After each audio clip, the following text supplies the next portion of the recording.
তেসরা জানুয়ারি গঙ্গাসাগর সফরে মুখ্যমন্ত্রী। গঙ্গাসাগর মেলার প্রস্তুতি পরিদর্শনেই মূলত মমতা বন্দ্যোপাধ্যায় থাকছেন। এ বিষয়ে আমরা বিস্তারিত জানবো আমাদের প্রতিনিধি রাজীব দত্তের কাছ থেকে। রাজীব, তোমার কাছ থেকে বিস্তারিত জানবো মমতা বন্দ্যোপাধ্যায়ের এই নতুন পরিকল্পনার বিষয়ে। প্রতি বছরই গঙ্গাসাগর মেলার প্রস্তুতি দেখতে মুখ্যমন্ত্রী মমতা বন্দ্যোপাধ্যায় যান।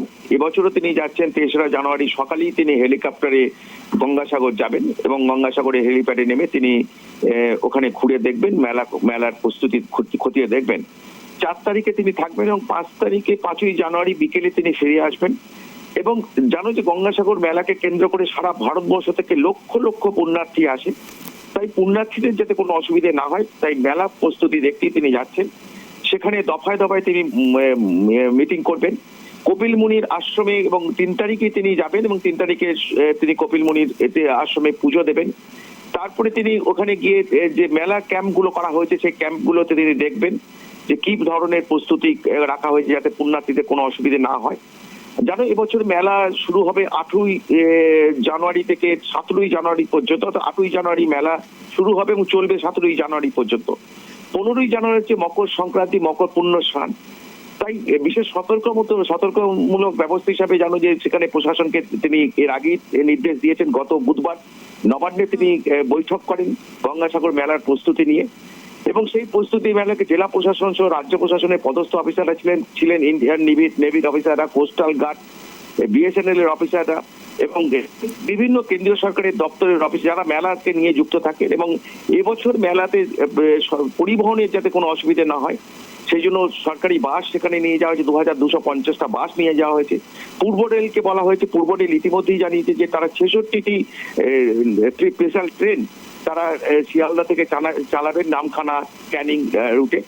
তাই মুখ্যমন্ত্রী শেষ মুহূর্তের প্রস্তুতি দেখতে যাচ্ছেন, কারণ কুম্ভ মেলার পরই সব থেকে বড় মেলা হচ্ছে গঙ্গাসাগর মেলা। লক্ষ লক্ষ পুণ্যার্থী আসবেন এবছর, টার্গেট ধরেই নেওয়া হচ্ছে। প্রায় ওয়েদার ভালো আছে এবং এবছর প্রায় 40 থেকে 50 লক্ষ পুণ্যার্থীর সমাগম হবে। তাই তাদের কোনো অসুবিধা না হয় সেই বিষয়টাই শেষ মুহূর্তে ওখানে গিয়ে খতিয়ে দেখবেন মুখ্যমন্ত্রী। রাজ্য প্রশাসনের পদস্থ অফিসাররা থাকবেন সেখানে, মুখ্যমন্ত্রী বৈঠক করবেন। জেলা প্রশাসনের পদস্থ অফিসাররা থাকবেন এবং তিনি সরজমিনে খতিয়ে দেখবেন যে সেখানে কি ধরনের ব্যবস্থা, পুণ্যার্থীরা যাতে কি ধরনের থাকার ব্যবস্থা হয়েছে। একটি হসপিটাল 300 বেডের হসপিটাল করা হয়েছে, সেই হসপিটালেও তিনি যাবেন যাতে কেউ যাতে কোনো রকম অসুস্থ হয়ে পড়ে সঙ্গে সঙ্গে তার চিকিৎসা করা যায়। এবং এয়ার অ্যাম্বুলেন্স রাখা হচ্ছে, সেই সঙ্গে 100টা অ্যাম্বুলেন্স রাখা হচ্ছে। অর্থাৎ পুরো পূর্ণাঙ্গ মেলার শুরু হওয়ার আগে সমস্ত রকম দিক দিয়ে নিরাপত্তা বলো, প্রশাসনিক দিক বলো এবং পুণ্যার্থীদের যাতে কোনো যাতায়াত বলো, সমস্ত রকম ভাবে যাতে পুণ্যার্থীরা এসে এখানে সহজে গঙ্গাসাগরে আসতে পারেন তার শেষ মুহূর্তে প্রস্তুতি খতিয়ে দেখতে মুখ্যমন্ত্রী ৩রা জানুয়ারি সকালেই তিনি গঙ্গাসাগর মেলায় যাচ্ছেন এবং ৪ তারিখে থাকবে। ৪ জানুয়ারি তিনি ওখানে দফায় দফায় বৈঠক করবেন। ৫ই জানুয়ারি তিনি আবার পুনরায় বৈঠক করার পর বিকেলে ফিরে আসবেন। ধন্যবাদ রাজীব।